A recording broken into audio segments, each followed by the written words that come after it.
Hello बच्चों, नमस्कार। RS. Kushwaha official YouTube channel में आपका स्वागत है। आज के इस वीडियो में हम महत्तम समापवर्तक ज्ञात करना सिखाएंगे, वो भी एकदम आसान तरीके से। जिन बच्चों से भी भाग करना आता होगा वो सभी बच्चे आज महत्तम समापवर्तक ज्ञात करना सीख जाएंगे, क्योंकि भाग विधि से ही हम महत्तम समापवर्तक ज्ञात करना सिखाने वाले हैं। महत्तम समापवर्तक को अंग्रेजी में HCF कहते हैं और HCF का फुल फॉर्म होता है हाईएस्ट कॉमन फैक्टर। ये देखिए, यहाँ पर मैं लिख भी दिया हूँ। HCF का फुल फॉर्म होता है highest common factor. HIGHEST COMMON FACTOR, highest common factor. तो आइए अब हम बताते हैं कि महत्तम समापवर्तक भाग विधि से कैसे ज्ञात किया जाता है। हम संख्याएं ले लेते हैं। जैसे मान लीजिए संख्याएं हैं 10 व 25। 10 व 25 का महत्तम समापवर्तक ज्ञात करना है।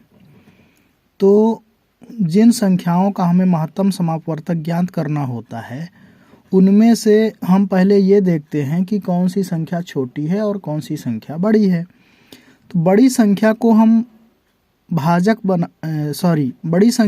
भाज्य बनाते हैं और छोटी संख्या को भाजक बनाते हैं। जैसे इसमें बड़ी संख्या है 25, तो इसको हम भाज्य बना लिए, और छोटी संख्या है 10, तो इसको हम बना दिए भाजक। अब हम 25 में 10 का भाग करेंगे। 25 भागे 10, तो 10 करने 10, 10 दूनी 20, 10 तिहाई 30, तो इसमें 2 ही बार भाग जाएगा, 10 दूनी 20।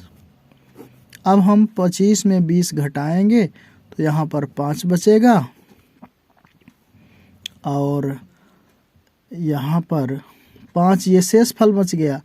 अब इस शेष फल को हम फिर से भाजक बना देंगे, और जो हमारा पहले भाजक था उसको हम यहाँ पर भाज्य बना लेते हैं, ऐसे। अब 10 में हम फिर से 5 का भाग करेंगे, तो 5 करने 5, 5 दूनी 10, तो इस तरह ये यहाँ पर 10 लिखेंगे और 10 में 10 घटाएंगे तो 0। अब शेष फल 0 बचा, तो यहाँ से भाग हमारा पूरा हो जाता है। तो अंत में जिस भाजक के द्वारा संख्या कट जाती है पूरी, वही महत्तम समापवर्तक कहलाता है। तो इस तरह 10 व 25 का महत्तम समापवर्तक हो गया 5। अतः 10 व 25 का महत्तम समापवर्तक बराबर 5।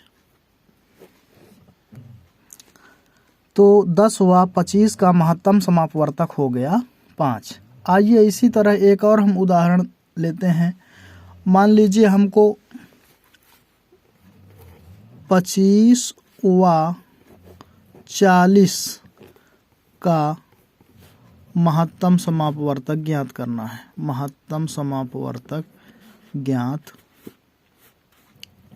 कीजिए।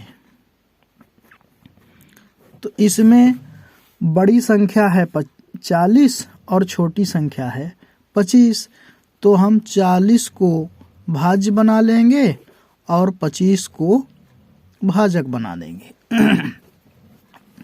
अब 40 में 25 का भाग करेंगे, तो 25 करने 25, 25 दूनी 50 हो जाता है, तो एक ही बार भाग जाएगा, तो 25 करने 25। अब 40 में 25 घटा देंगे तो यहाँ पर 5 बचेगा और ये 1 बचेगा, तो 15 शेष फल आया। अब इस शेष फल को हम पुनः भाजक बनाएंगे और जो पहले भाजक था 25 उसको हम यहाँ पर भाज्य बनाएंगे। अब फिर भाग करेंगे, 25 में 15 का भाग करेंगे तो 15 करने 15, 15 दूनी 30। 2 बार अगर हम 15 का पहाड़ा पढ़ते हैं तो 25 से अधिक हो जाता है, तो एक ही बार भाग जाएगा। 15 करने 15। अब 25 में 15 घटाएंगे तो यहाँ पर बचेगा 10। अब 10 शेष फल बचा इसमें। अब इस शेष फल को हम पुनः भाजक बनाएंगे और जो इसके पहले हमारा भाजक था उसको हम यहाँ पर भाज्य बनाएंगे। तो ये भाजक था पहले यहाँ पर 15, अब यहाँ पर इसको भाज्य बना देंगे। अब फिर भाग करेंगे तो 10 करने 10। अब 15 में 10 घटाएंगे तो यहाँ पर बचेगा 5 शेष फल। अब इस शेष फल को हम पुनः भाजक बना देंगे और जो हम इसके पहले जो भाजक था उसको यहाँ पर भाज्य बना लेंगे। ऐसे 10, ये 10 यहाँ पर भाजक था तो इसको यहाँ से यहाँ लिख दिए ये, फिर हम इसको बना लिए भाज्य और जो यहाँ पर शेष फल बचा था उसको बना दिए भाजक। अब फिर भाग करेंगे तो 5 दूनी 10। अब यहाँ पर शेष फल हमारा बच जाता है 0, यानी तो अब शेष फल 0 बच गया। तो जिस अंक से, जिस संख्या से अंत में संख्या पूरी पूरी कट जाती है यानी शेष फल 0 बचता है, वही हमारा महत्तम समापवर्तक कहलाता है। अतः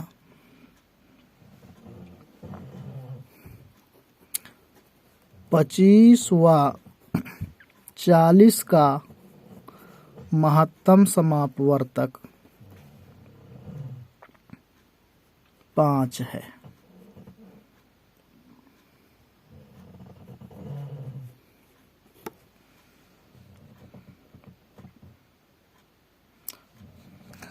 तो आइए एक बार फिर हम समझा देते हैं इसको।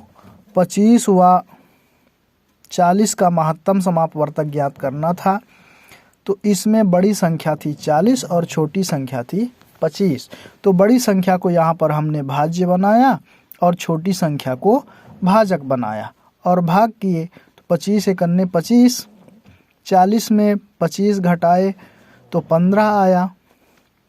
अब 15 यहाँ पर शेष फल हो गया। अब इस शेष फल को हम फिर यहाँ पर भाजक बना लिए और जो पहले भाजक था इसके पूर्व में यहाँ पर 25 जो भाजक था इसको यहाँ भाज्य बना लिए।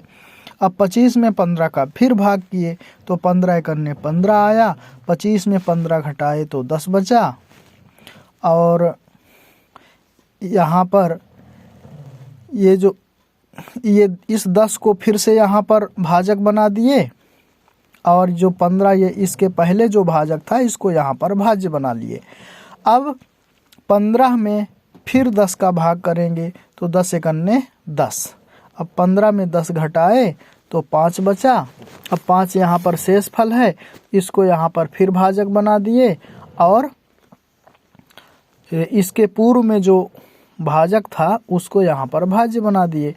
अब 5 में 5 का पहाड़ा पढ़ेंगे तो 5 करने 5, 5 दूनी 10, 2 बार जाता है तो 10 में 10 घटाएंगे तो 0 बचता है।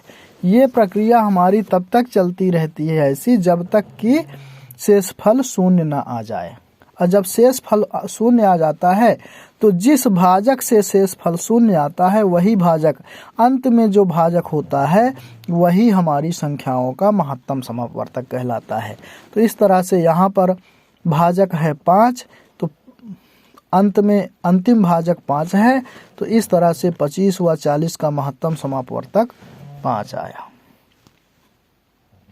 इस तरह से हम बहुत ही आसान तरीके से महत्तम समापवर्तक ज्ञात कर सकते हैं,